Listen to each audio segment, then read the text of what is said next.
Alright, so it's a new day in the shop here. Dogs. We have another trailer, as you can see.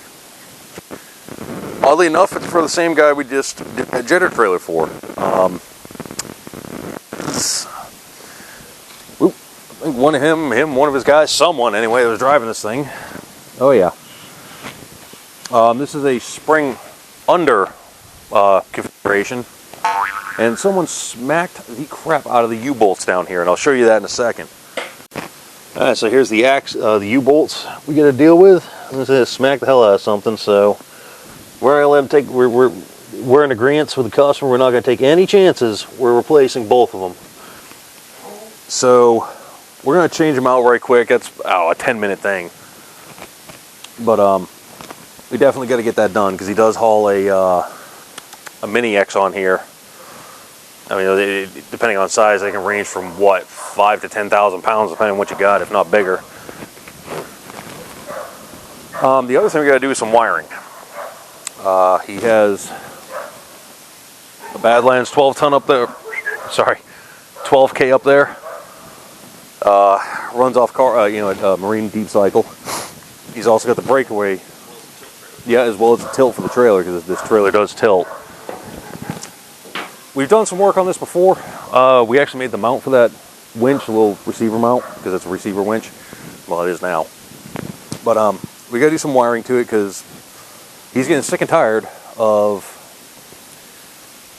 plugging this thing in at night. He just wants it to charge off the truck, and that's fine. It's just a matter of running one wire from, I guess you could say, the input on the battery positive from the truck over to the big battery, so it charges too while he's going down the road. And not only that, you can't really just plug in anywhere unless you're carrying a generator with you, which is another item you have to carry and keep track of, and blah, blah, blah, blah, blah. So we're just going to make it easy on them. So anyway, we'll show you what we got to do right quick, and we'll get to work. A little bit, we might be able to straighten this. So upon further inspection, found out that tore the base plate as well. Try to get this out of here and see what happens. We got a chunk of wood between the axle and the frame right now, and the jack, so.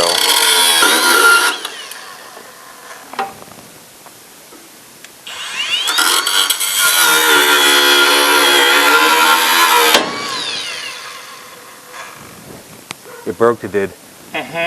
You okay? I just popped. Okay. The only thing holding it is the front half of that bolt. Okay. I'm okay with that. Hold on. Twist that stupid thing. It might not come out, but let's do it so we can see. There we go. Boom. That went as expected. So, here's the plate. You kind of see where, right there, you got tore pretty good.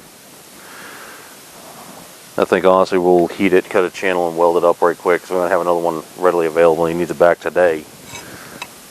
But here's the two nuts that came off it. You see they're kind of not straight anymore.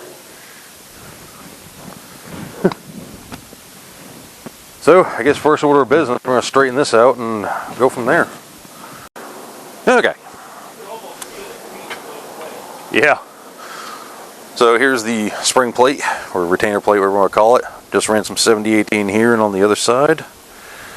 We'll let it cool for a little bit. There we go.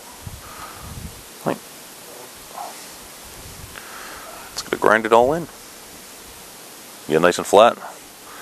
You kind of heat the hell out of it to, bend everything back, and then cut a groove in for the weld. But yeah, here's some 57 stuff. Yet to catalog. So, you get the plate fixed. There we go. No big deal, welded that up real good, some 70/18. That's good to fly. Now, we'll put it all back together.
Alright, here's what we're dealing with. All those Scotch locks right there, gotta go. The secondary, or breakaway battery goes in here. We're gonna kind of tie all that together into that.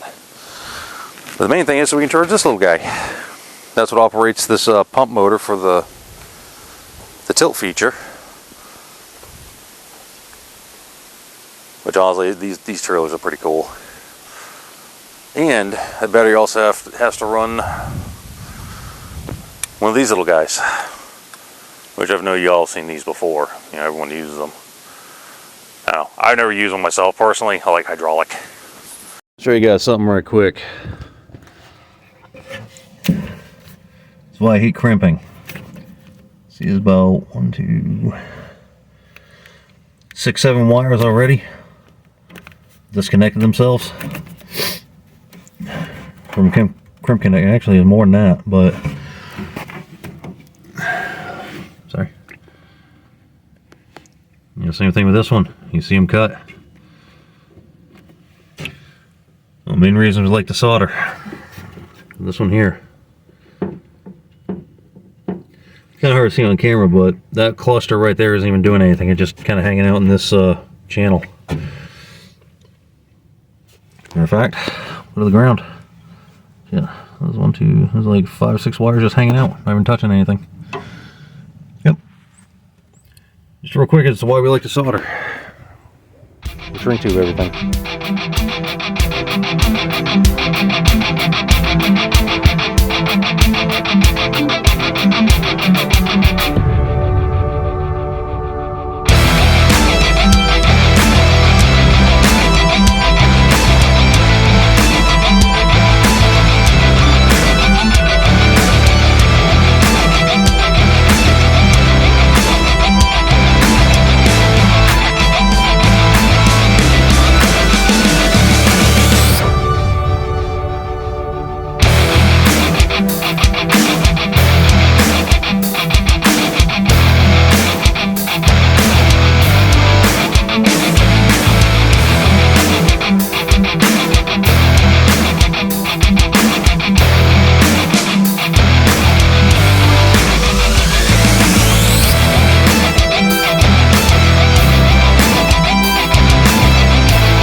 So, this is what we got. Both wires soldered together. We'll shrink it here in a minute. This one here, not going to join these 3 together. This one's going to get its own eyelet. Go right here. I'm going to replace that self-tapper with probably, like I said, a 1/4-20, 1032, something to that effect. Yep. Simple. Also got, I found some Scotch locks up here I might have to deal with. I don't know yet. I want to try to get them done. I want to get as many of these Scotch locks out of here as I can today. We'll see. Yeah. I don't even know what time it is, so. Anyway, but like I said, we got this one here and this one here have been done. So I'm going to shrink this really quick and work on the ground, which for some reason on trailers is white as ground. I've always known it to be, you know, black as ground, but what do I know?